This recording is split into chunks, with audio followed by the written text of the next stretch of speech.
des améliorations ici, notamment au niveau de la gestion des groupes. Vous pouvez voir qu'on a une mise en évidence du groupe qui est sélectionné, qui est beaucoup plus claire. De la même manière, lorsque je vais laisser ma souris sur un membre d'un groupe, j'ai tout de suite une étiquette qui m'indique à quel groupe appartient la pièce. On a aussi une meilleure lisibilité en termes de gestion donc, des coupes et des ajustements.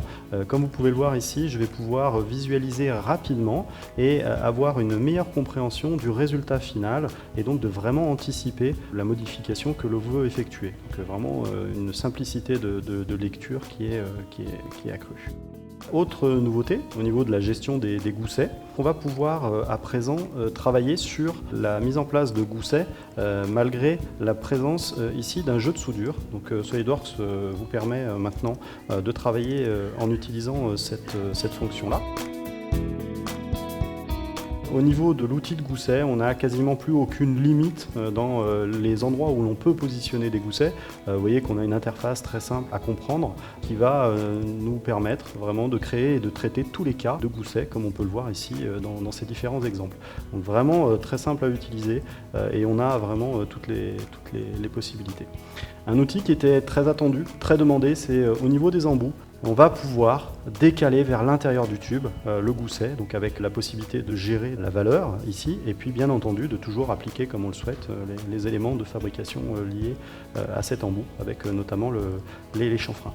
Vous pourrez noter aussi que tous les détails ont été pris en compte, avec notamment la notion de normal à la face, donc on est vraiment sur un embout qui est destiné à la fabrication de ce côté-là, sans aucun problème. Autres améliorations. Non des moindres, la gestion des soudures.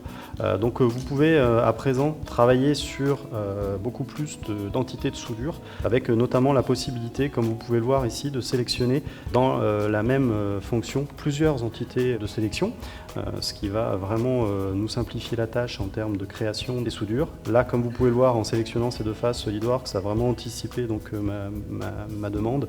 Il va jusqu'au bout et il me crée l'intégralité des fonctions. Une autre façon de créer des trajectoires de soudure qui est assez puissante, la possibilité de sélectionner les arêtes maintenant des entités, donc toutes les zones vont pouvoir être traitées. Et je crois que la dernière est à mes yeux celle qui apporte le plus de puissance, c'est la possibilité de sélectionner une trajectoire d'esquisse, et ce qui va nous donner donc la possibilité de créer, comme vous pouvez le voir ici, une soudure extrêmement complexe et donc de traiter quasiment l'intégralité des cas que vous pouvez être amené à effectuer. On va pouvoir, pour justement gérer correctement les performances, suspendre la reconstruction automatique des soudures. Donc quand vous êtes amené à modifier vos structures mécano-soudées, ça va apporter de la souplesse.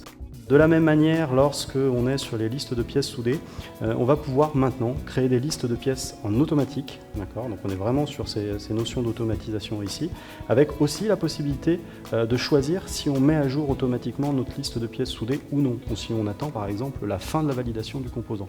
Donc ça c'est pareil, vous allez gagner en temps, parce que la reconstruction ne sera pas systématique. Et puis une autre amélioration, c'est au niveau des constructions soudées. Comme vous pouvez le voir ici, je porte votre attention sur la liste de pièces soudées. Je vais cocher l'option qui me permet de renommer automatiquement les dossiers en fonction du profil mécano-soudé qui a été utilisé. Donc plus facile de se retrouver ici dans notre arborescence au niveau de ces entités. Et puis si comme certains d'entre vous sont amenés à le faire, vous avez besoin d'exporter votre fichier en assemblage, il y a une nouveauté extrêmement intéressante, c'est comme vous pouvez le voir ici, SolidWorks maintenant ne répète pas et ne crée pas un fichier SolidWorks par corps volumique. Il va détecter quand plusieurs corps sont identiques et il va réinjecter le même composant. Donc vous avez vraiment une nomenclature qui est vraiment au plus juste par rapport à ça. Donc vraiment pas mal d'améliorations qui ont été apportées au niveau de la construction soudée.